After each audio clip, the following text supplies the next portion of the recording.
کچھ لوگ ظاہر ہے انہیں ترقی پسند شاعر کہتے ہیں، کچھ لوگ ان کے اندر ہم اصل زندگی کو تلاش کر لیتے ہیں، لیکن حقیقت حال یہ ہے کہ ایک شاعر کے طور پر فکر و خیال کے اظہار میں ایک نوع کا ارتقا ہے، یعنی آگے تک کا سفر ان کا جاری ہے۔ یہاں پر وہ روایت ہے اور تازہ کاری ہے اور دونوں سے آگاہ ہے، ماضی ہے، حال ہے، شہر ہے، گاؤں ہے، انسان ہے اور معاشرہ ہے، پرانی جڑوں کے ساتھ ساتھ نئے پودوں کی مہک بھی۔ فاروقی نے اس کی طرف کہیں اشارہ کیا ہے اور وہاں ایک شعر کوٹ ہے، سکھ میں خوش دکھ میں پریشان ہوا کرتا تھا یہاں کوئی جو انسان ہوا کرتا، سکھ میں خوش دکھ میں پریشان ہوا کرتا تھا یہاں جو انسان ہوا کرتا تھا۔ نصرت صاحبہ نے کچھ علامتوں کا بھی کچھ اختیاروں کا بھی ذکر کیا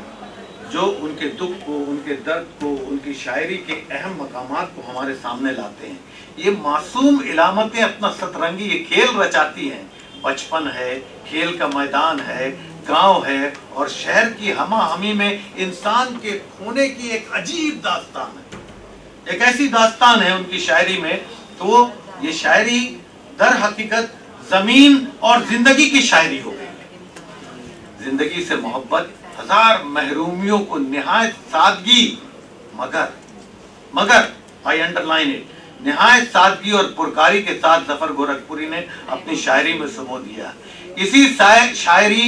اسی سادگی اور پرکاری کو آپ eloquence of uncomplicated thoughts کہہ سکتے ہیں۔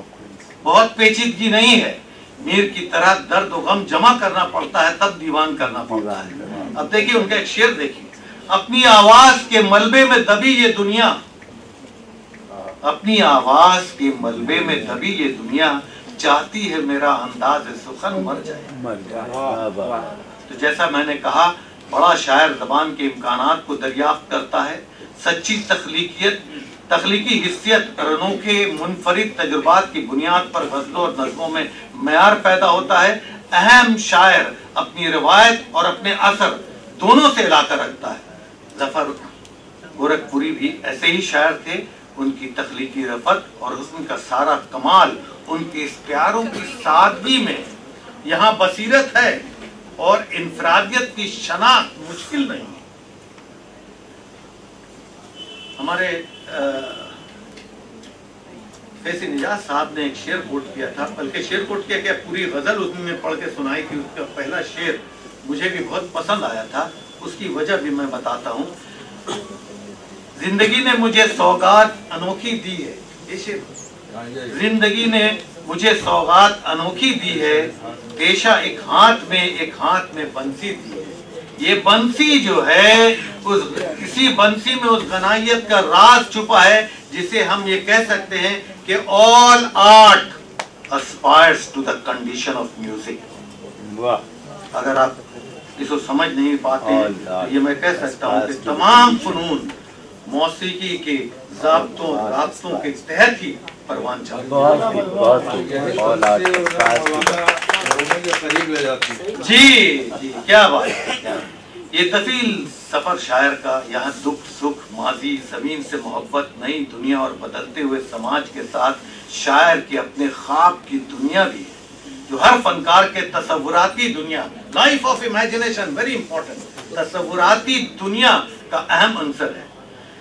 لیکن اب ایک چھوٹی سی بات، جیسے کہ انہی نے کہا تھا کہ شاعری کی تمام پہلوؤں کو نظر میں رکھنا چاہیے، بلا وجہ کسی شاعر کو اس طرح سراہنے کی ضرورت نہیں ہے جس سے اس کی اپنی شناخت میں آ جائے۔ تو میں یہ کہوں گا کہ یہاں روایتی شاعری کی خاص باتیں یعنی اسٹاک ان ٹریڈ کا احساس بھی کہیں ہے۔ میں یہ بھی کہوں گا کہ کہیں کہیں اوورٹ